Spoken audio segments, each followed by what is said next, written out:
biz ixlos qanchalik amallarda muhim ekanligini bildirmoqchimiz. Shuni muqobalasida Rasululloh sallallohu alayhi vasallamning sahih hadisini Abu Hurayra radhiyallohu anhu rivoyat qiladilar. Dunyoda bizning ko'z oldimizga janob Rasululloh sallallohu alayhi vasallam 3 ta ulug' amalni olib kelyapti. Olib kelyaptilarda bu amalni qilgan kishilar bizning nazarimizda eng katta amal qilgan kishilar, lekin bu vujud do'zaxga tushganligini bizga ko'rsatib beryaptilar.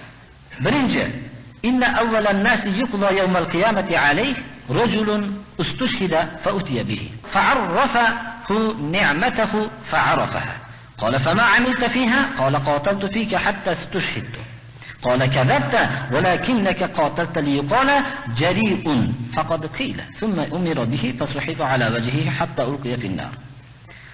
Birinchi qiyomat kuni hukm qilinadigan kishilarning avvali shahid bo'lgan odam. Ya'ni ko'rinishda shahid bo'lgan. Biz uni shahid deymiz. Olib kelinadi. Alloh subhanahu va taolo o'zining ne'matini unga tanittiradi. U ham taniydi. Senga ne'mat berdim, yo'qdan bor qildim, senga ko'p ne'matlar berdim deb tanitadi. Bu ne'matlarga banda iqror bo'lib tan oladi. Xo'p, buncha ne'matni olib nima hayotda qilding? Seni yo'lingda jang qildim, hattoki shahid bo'ldim deydi. Alloh subhanahu va taolo kazatda, bekor aytibsan, yolg'on so'zlabsan. Yolg'on so'zlading. Sen qahramon deyilishligi uchun jang qilgansan. Sen aytildi, mukofotingni olding, qahramon deyildi deb buyuriladi, yuzi bilan sudralib do'zaxga uloqtiriladi. ورجل تعلم العلم وعلمه وقرأ القرآن فأتي به فعرفه نعمه فعرفها قال فما عملت قال تعلمت العلم وعلمت وعلمته وقرأت فيك القرآن قال كذبت ولكن تعلمت ليقال عالم وقرأت القرآن ليقال قارئ فقد قيل ثم أمر به فسحب على وجهه حتى ألقي في النار. Mana ikkinchi kishi ilm o'rgangan, birovlarga o'rgatgan, Qur'on o'qigan, buni olib kelinadi. Biz eng ulug' kishi deymiz. Haqiqatda ko'rinishda ulug' odam. Alloh subhanahu va taolo ne'matlarni tanitadi. Bu ne'matni berdim, u ne'matni berdim va ilm berdim, ilmni ta'lim qilishlikni ham senga nasib qildim. Qur'on o'rganding, Qur'on o'rgatding. Bu tan olib bu ne'matlarni biladi. Nima qilding bu ne'matlarning mukofotiga? Ilm o'rgandim va o'rgatdim, seni yo'lingda Qur'on o'qidim deydi. Yolg'on so'zlading deydi Alloh taolo. Lekin olim deyishligi uchun sen ilm o'rganding, Qur'onni qori deb nom chiqarishlik uchun Qur'on o'qiding.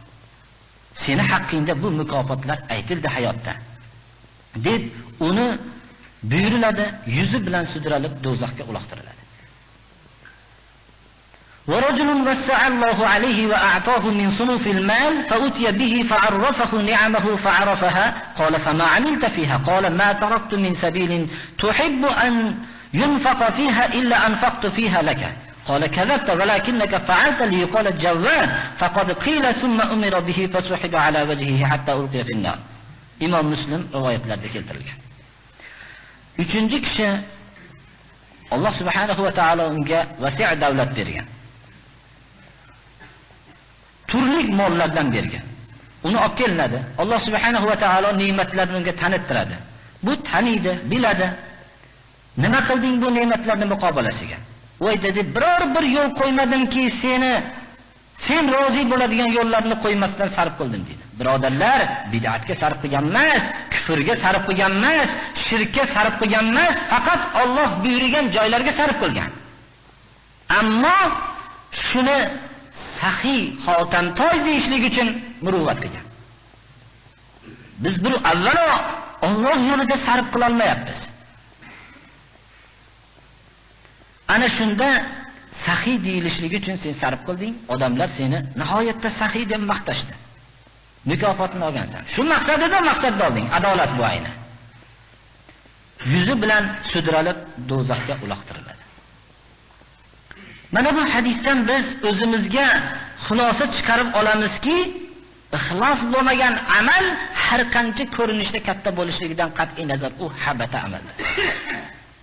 Demak, har bir mu'min kishi o'zining qilayotgan amalini ko'rinishiga e'tibor berishlikdan ko'ra, to'g'ri, ko'rinishiga e'tibor beramiz. Nima to'g'risi? Kitobi sunnatga muvofiq bo'lishligida. Shu ishni Alloh buyurganmi yo'qmi? Bunga e'tibor berishligimiz shart. Lekin xuddi shunga e'tibor berganimizdan ko'ra ko'proq ixlos, ya'ni Allohning rizosini o'zini maqsad qilishlikka e'tibor bo'lmoqligi kerak.